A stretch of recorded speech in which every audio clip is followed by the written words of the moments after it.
Y esta caída que mencionabas que nos atañe por la cercanía y por la situación también que estamos pasando en Costa Rica, estas caídas que se han dado en varias divisas alrededor del mundo, se verían como una muestra de que el sistema está dejándolas morir o de que se está agotando quien pueda producir este dinero nacido del aire que vos decís. O sea, en términos generales, ¿cómo hay que entender la caída de estas divisas? ¿Qué significan?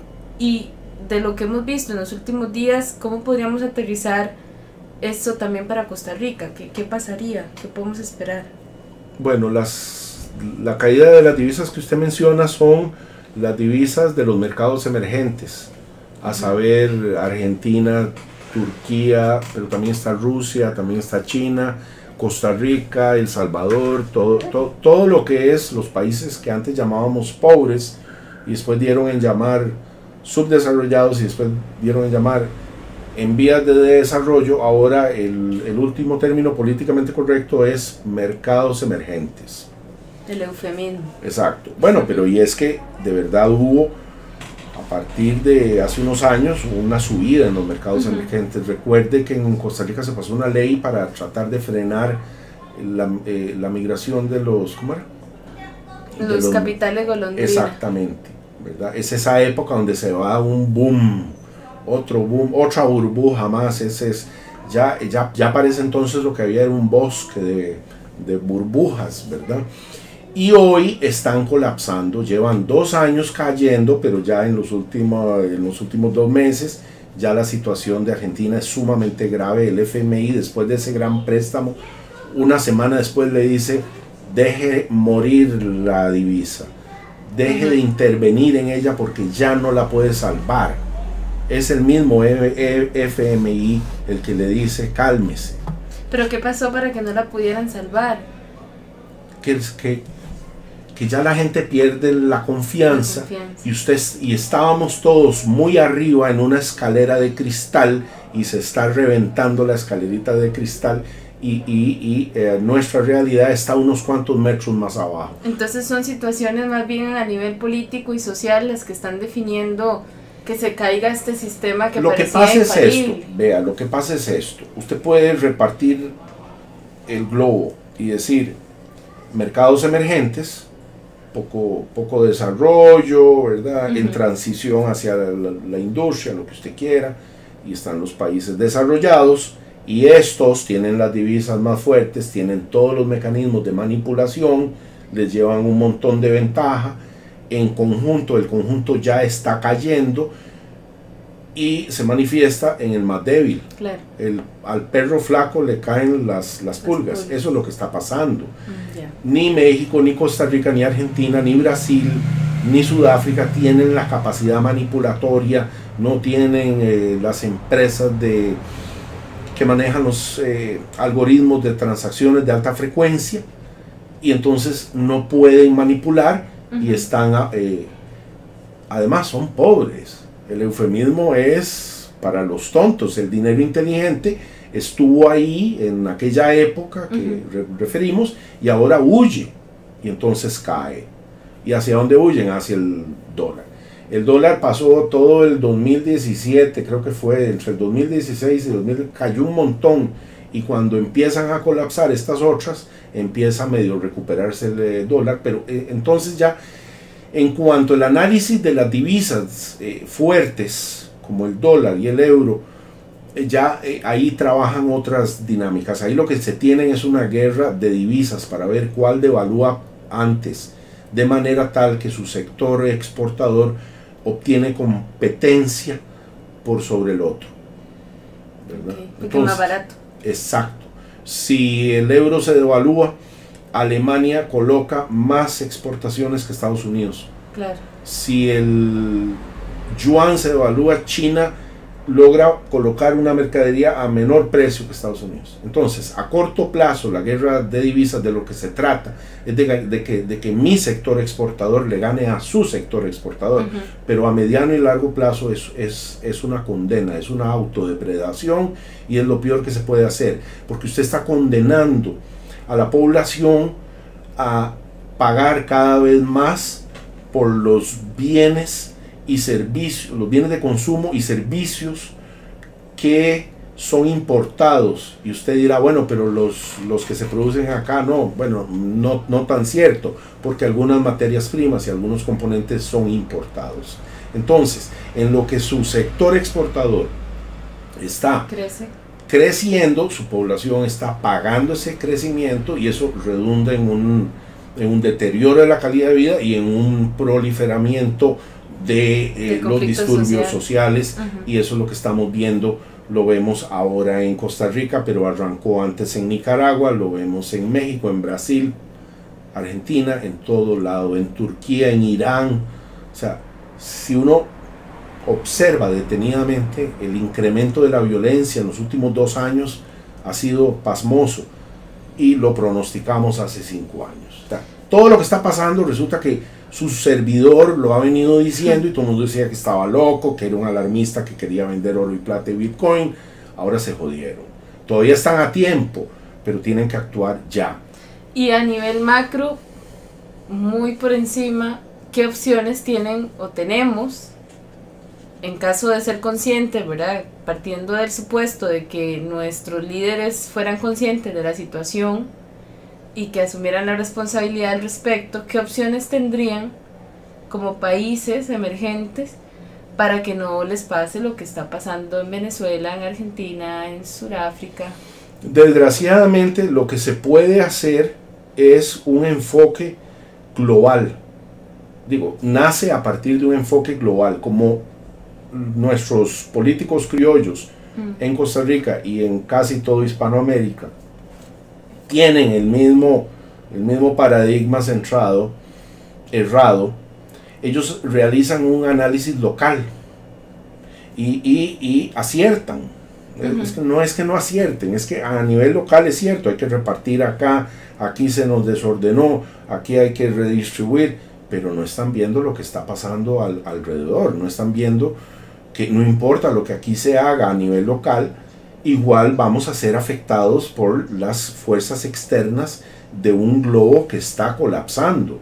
Entonces nada de lo que están haciendo va a evitar, sí va a funcionar, a nivel local va a resolver en algo el dolor, va a bajar un poco la temperatura del paciente, pero no lo va a curar. La cura es muchísimo más drástica y es absolutamente políticamente incorrecta y no la van a tomar hasta que estén completamente devastados por una imposición de una pobreza y de una hambruna prácticamente. Ahí es cuando ya las fuerzas en disputa, todos estos sindicatos que usted ve, todos estos grupos de presión tratando de agarrar el trozo de pastel más grande de un pastel que ya no existe.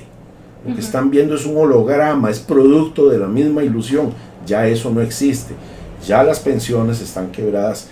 Ya la mitad de los empleados públicos, al menos en Costa Rica, deben y van a cesar. El gobierno va a salir con alguna medida de esas fantásticas, ¿sí? Como despedir a cada cual con una parcelita de tierra. Le dan 2 picos, 2 palas, par de carretones, semilla y ve a ver qué hace. Porque en primera instancia el error se cometió hace, dependiendo de cómo quiera verlo, hace 30 o hace 50 años. Le puedo mencionar los programas de ajuste estructural de la época de Carazo, de la época de Monge, donde la población se vio sometida a una austeridad grave, a un sacrificio. ¿Y en qué resultó? Que inmediatamente ya hubo una estabilidad económica. Las familias que en su vida habían tenido carro, ahora tenían un carro. Como si el carro fuera producción. No, es que póngame un tractor y entonces sí le creo, pero un carro, no. Pero entonces vos estarías de acuerdo con que la solución viable e inmediata sería la austeridad. La austeridad primero que todo, el aterrizaje primero que todo. Ajá. Y segundo, sí, como medidas tangibles. El Banco Central de Costa Rica tiene no sé cuántos miles de millones en derechos especiales de giro que no sirven para nada. Eso tiene que ser vendido y sustituido por oro. Mi última lectura de las reservas en dólares del Banco Central de Costa Rica era de 8.400 millones de dólares. Debe venderse por lo menos la mitad, comprarlo en oro y atiborrar la bodega del Banco Central con oro. Planificar cómo va a usarse la otra mitad de las reservas en dólares que se van a ir, ya se están yendo. Esto lo venimos advirtiendo desde hace 1 o 2 años, venimos evidenciando que el Banco Central está pagando, está desperdiciando las reservas que son como la ganancia del país para sostener un precio del colón artificialmente alto. ¿Tiene relación con la noticia que salió hace una semana de que, por supuesto, de que se hizo un préstamo al propio gobierno? Sí. Ese préstamo al propio gobierno, eso se llama dinero nacido del aire. No deben tocar las reservas, porque al tocar las reservas disminuye la capacidad de maniobrar en el precio del colón, ¿verdad? Y ellos no van a hacer eso. Lo que van a hacer es emitir dinero nacido del aire. ¿Cuál es el problema? Que ese es el disparador número 1 de la inflación. Y se devalúa el dinero. Que se devalúa, se deteriora el poder adquisitivo de la moneda. Entonces ocurre que los precios empiezan a subir. Y veremos la manita de pan, como lo anuncié hace 1 mes y medio o 2, que va a valer 5.000 colones, lógicamente. Y la gente cree que estoy exagerando, pero es que no, solo hace falta ver, por ejemplo, en los 80, en los tiempos de Carazo, cómo el precio del dólar en Costa Rica subió 675% en 1 año. ¿Verdad?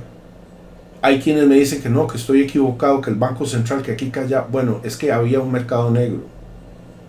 Y cuando hay un mercado negro, el precio real es el del mercado negro. El que le digan negro o blanco obedece a que si el gobierno acepta o no que eso esté pasando. Y en aquel entonces era ilegal comprar y vender dólares, a no ser que usted lo hiciera con el gobierno. Vea el nivel de centralización, claro. O sea, habíamos comenzado con ese tema y vea cómo surge una y otra vez. El gobierno intenta controlar un agente económico, un índice económico, y apenas interviene, al corto tiempo lo que hizo fue empeorarlo. Entonces, si no viéramos las características y la actitud y las decisiones correctas a un mediano plazo, podríamos hablar de que tener nuestro dinero en divisas normales sería ponerlo en riesgo. Sí. Hay que tener un porcentaje de nuestro capital en colones, o cualquiera que nos escuche en Perú o en la divisa de su país. En la divisa de cada país, un porcentaje, otro porcentaje en dólares, un porcentaje considerable en plata, uno pequeñito, y si no se tiene no importa, en oro, y un porcentaje considerable en Bitcoin. Esa es la fórmula secreta. En total, un 10 a un 20% máximo de su capital o del flujo que usted maneja periódicamente. De su presupuesto. De su presupuesto, ¿verdad? Eso le va a blindar. Además, la criptodivisa o el Bitcoin no se lo va a dar a nadie, eso va a ser suyo. Voy a hablar con la gente. Usted no le va a dar a nadie el Bitcoin es suyo, nadie se lo tiene que manejar. Si no sabe cómo manejarlo, acá le damos una clasecita por una módica suma, nada del otro mundo.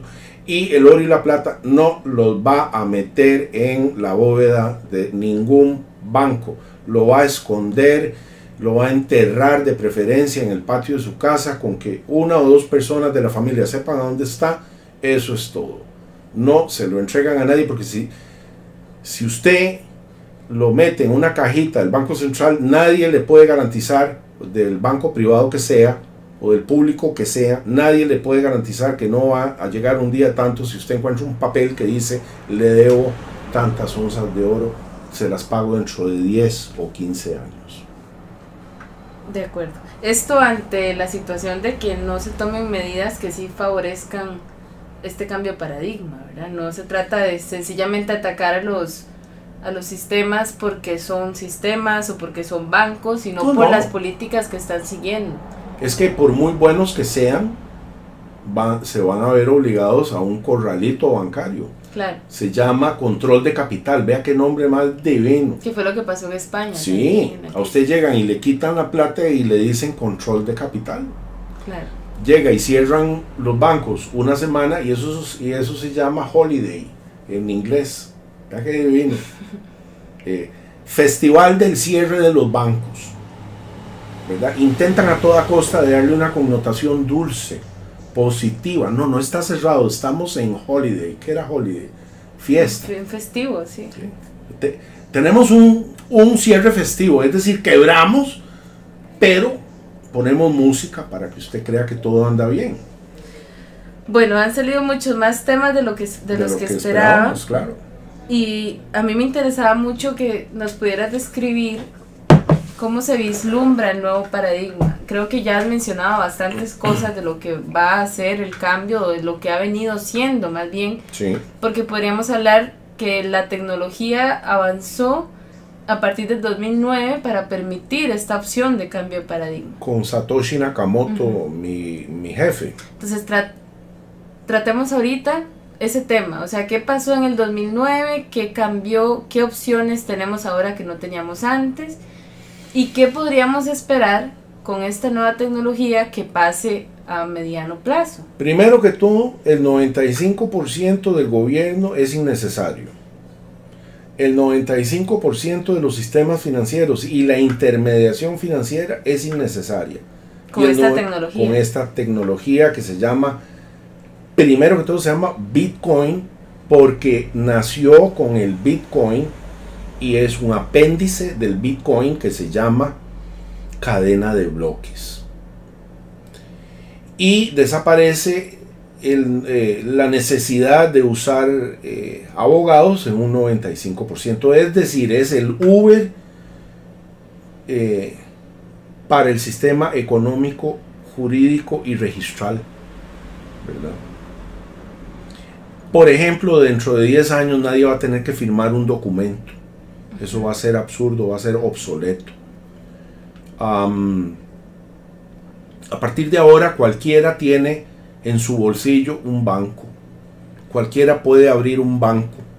Bueno, estaríamos hablando de que lo contrario entonces al paradigma anterior, para considerar que hay un verdadero cambio de paradigma, sería un modelo descentralizado. Descentralizado. Y ahí la gente entra en pánico. Porque cuando a mí me preguntan, hombre, pero ¿quién dirige el Bitcoin? Nadie. Nadie dirige el Bitcoin, pero ¿cómo? Y todos, ¿sabes? a la vez. Exacto. No hay un director del Bitcoin, no. Yo no puedo ir a donde un presidente del Bitcoin, no. Y entonces, ¿qué hago? ¿Cómo que hago? Sea libre. No puedo, no. No sé cómo. No sé cómo. Claro. ¿Por qué? ¿Por qué esta libertad? ¿Me entiende? Es todo un shock. Entonces uno entiende que a la gente le cueste mucho, pero va a ser sustituido. Por ejemplo, hay una carrera frenética entre las dos líneas navieras más grandes del mundo, a saber, Maersk o como se diga, y Hyundai, por ver cuál de las dos desarrolla antes la cadena de bloques para poder exportar e importar millones de toneladas al año sin papeleo. Imagínese el ahorro. En tiempo y en todo. En tiempo y en dinero y todo, ¿verdad? Todo. Y los árboles, para los preocupados de los árboles y todo esto. Entonces, va a gobernar el mundo sí o sí. Llore todo lo que eso quiera. es lo que implica un cambio de paradigma. Exacto. No importa que nos guste o no nos guste, es saber leer las señales de los tiempos, ver las características, los cambios que O se están adapta dando. o sufre, tipo Claro. dinosaurio, tipo tiranosaurio rex. Claro. Importa muy poco si está de acuerdo o no. Lo mismo ocurrió con la máquina de vapor. La gente protestaba porque le iban... la Iglesia Católica perseguía a los que usaban ese invento del demonio que era la imprenta de Gutenberg. ¿Cómo se le ocurre que la gente va a tener conocimiento? ¿Pero en qué cabeza? No, y como en otro video que vos anteriormente habías subido, vos mencionás que estas nuevas tecnologías, una vez que la gente las entienda, las aplique, ya no se puede quitar. O sea, Una vez que tenés un beneficio, no vas a renunciar a él, ni vas a dejar de aplicarlo en todos los campos de la vida. Entonces, tendríamos necesariamente un cambio en la concepción que tenemos del Estado mismo. Exacto. Porque situaciones que se han venido presentando de corrupción y de malversación de fondos dejan de ser posibles en una cadena de bloques, ¿verdad? Que por ahí tenés un video que la democracia y el Bitcoin y la corrupción, me parece. El Bitcoin nace de la democracia, ahí explico con gráficos el choque de paradigmas entre la centralización y la descentralización. Es muy sencillo. Por ejemplo, en el escándalo reciente en Costa Rica llamado el cementazo, de lo único que me enteré es que se perdió el libro de registro de la Casa Presidencial. De visitas sí. De la Casa Presidencial. Entonces, cuando eso se lleve en blockchain, no hay forma de que se pierda, nadie se lo puede robar. Claro. Es como la forma más simple. Ahora imagínense todos los manejos. Como toda tecnología es muy específica y habría que llevar un poco de fundamento técnico para entender el detalle, pero eso no es tan importante, como lo que puede causar una cadena de bloques, digamos. Exacto. Como el efecto real y los usos que se les puede dar, ¿verdad? Ni usted ni yo conocemos los protocolos de transferencia de audio y voz que utiliza el sistema celular, tampoco comprendemos las diferentes frecuencias con las cuales literalmente una antena microscópica existe ahí adentro, basado en el descubrimiento de estas nuevas tecnologías. Nadie maneja eso, pero usted es capaz de agarrar un celular y hablar con quien usted quiera. Entonces hay que desmitificar, sería importante que empecemos a desmitificar estos conceptos que se han malversado, ¿verdad? Sobre las criptodivisas, sobre la tecnología que hay detrás de las criptodivisas, y empezar a ver de lo que ya se está hablando para adelantarnos a eso, claro. ¿Verdad? Porque siento que por miedo y por negación que al sistema es que el sistema no le sirve, claro. Dígame a qué banco va a promover las Bitcoin, las criptos que quiera. El principal detractor del Bitcoin, uno de los 2 o 3 bancos más grandes del mundo, JP Morgan, antier, es decir, hace 3 días, inauguró la blockchain más fabulosa del mundo. Una cosa brutal. Claro, nos dicen, no compren, es malo, no compren, pero ellos están comprando, porque obviamente es lo que sigue. El negocio es el de ellos. Ellos quieren que solo ellos tengan el negocio y quieren que usted siga siendo pobre, siga siendo un esclavo, ¿cómo se llama? Solapado. Hay algo tal vez que sería importante destacar como cambio de paradigma, y es la falta, o sea, que ya no va a hacer falta el aparato como tal del banco centralizado. No hace falta. Que ya la emisión de ese dinero que vos tanto decís. El señoriaje. No, es que sí. Hay otro concepto que se llama el señoriaje de la divisa o el señoriaje de la moneda, que es que por el simple acto de crear de la nada una moneda, obtengo la riqueza equivalente a las monedas que acabo de crear. Sí. Es decir, el presidente del Banco Central está en un escritorio, aquí no hay dinero, firma y acaba de crearse no sé cuántos millones de unidades de valor conocidas como dinero. De la nada, eso es un acto cuasi mágico. Entonces, la ley de todos los países dice que es prohibidísimo emitir dinero producido por el Banco Central.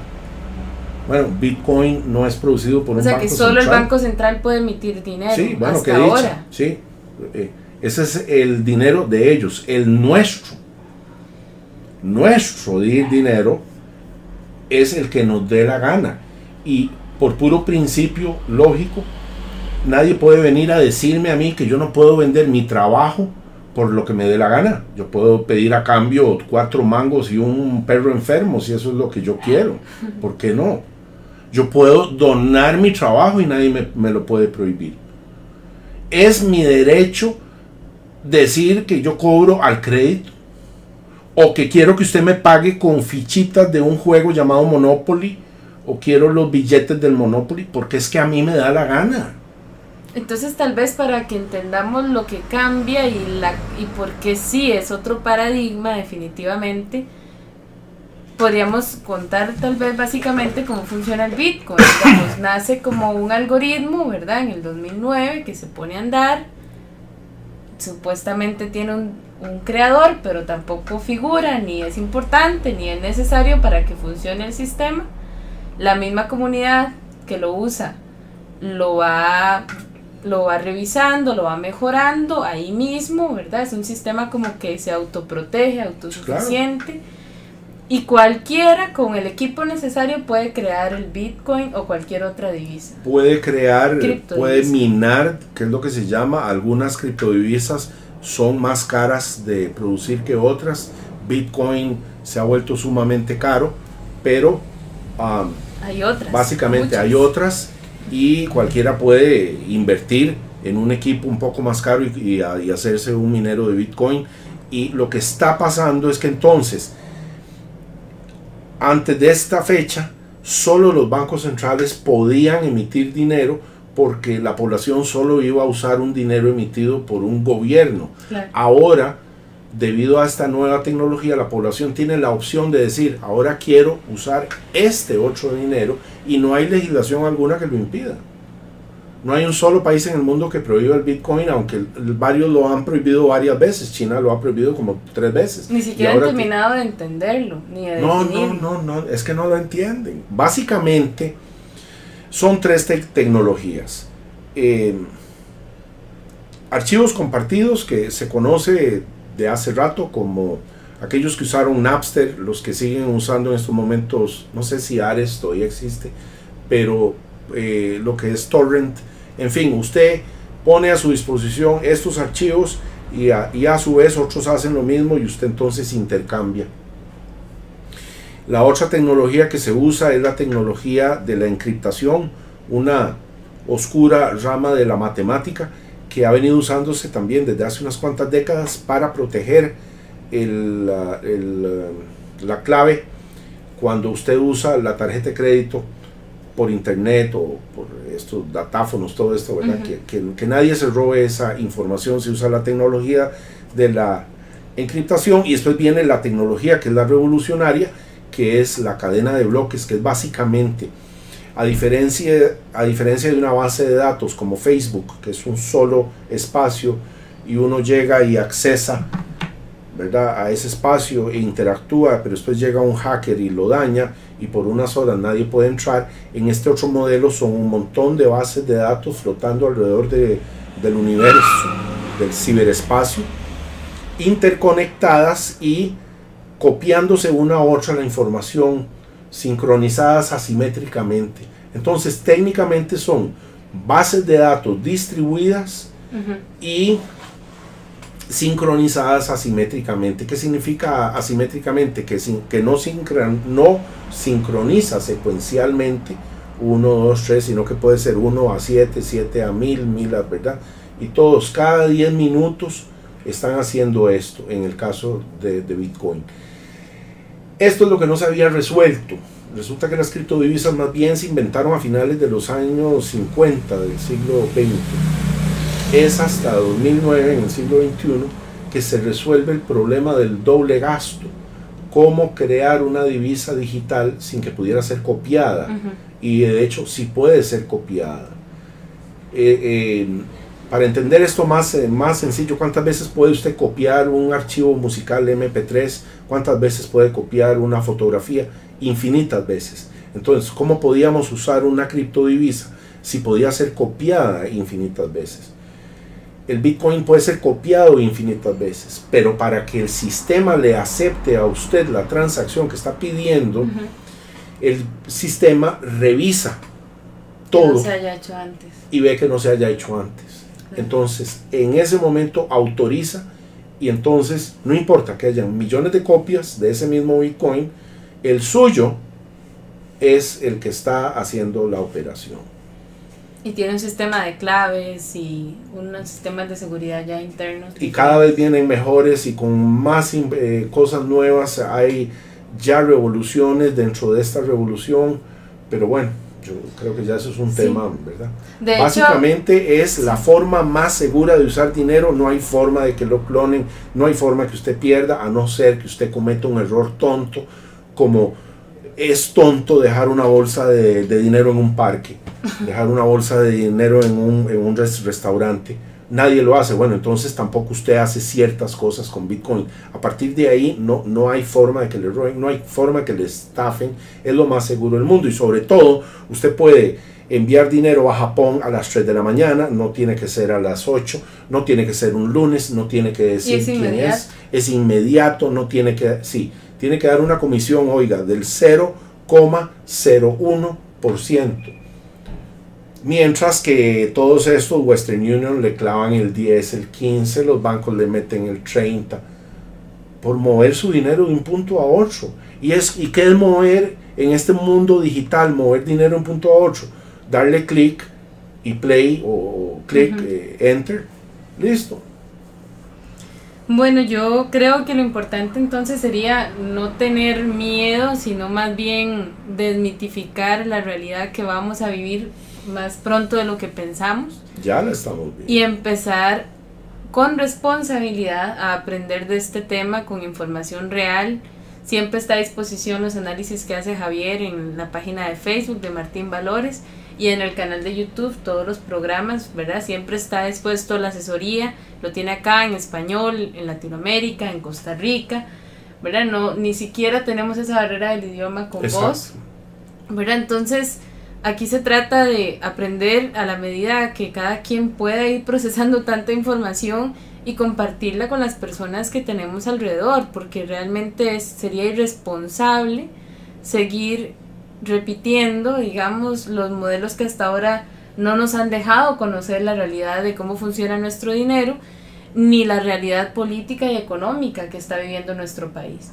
Escuchamos las noticias, vemos las reacciones violentas incluso de algunas personas porque se está viviendo la crisis a mayor o a menor escala. Y hay opciones que están saliendo de la misma gente para la gente, que es nuestra responsabilidad difundirlas, ¿verdad? Entonces, en ese sentido, muchísimas gracias por todos estos datos, Javier. Y gracias a vos. Tenemos que hacer más programas específicos. Yo estudio Derecho y me interesa mucho también que mis colegas empiecen a entender la trascendencia de esta tecnología en nuestra profesión, porque la va a modificar de tajo, ¿verdad? 95% sí. Menos. Y me parece muy importante poner en la mesa estos temas y tomar acciones como gremios y como familias y como individuos también, ¿verdad? Depende también de los presupuestos que se manejen. Entonces, muchísimas gracias. Gracias a vos y gracias a ustedes por ponernos atención, por darle like a nuestros videos y por aquellas generosas donaciones que frecuentemente recibimos.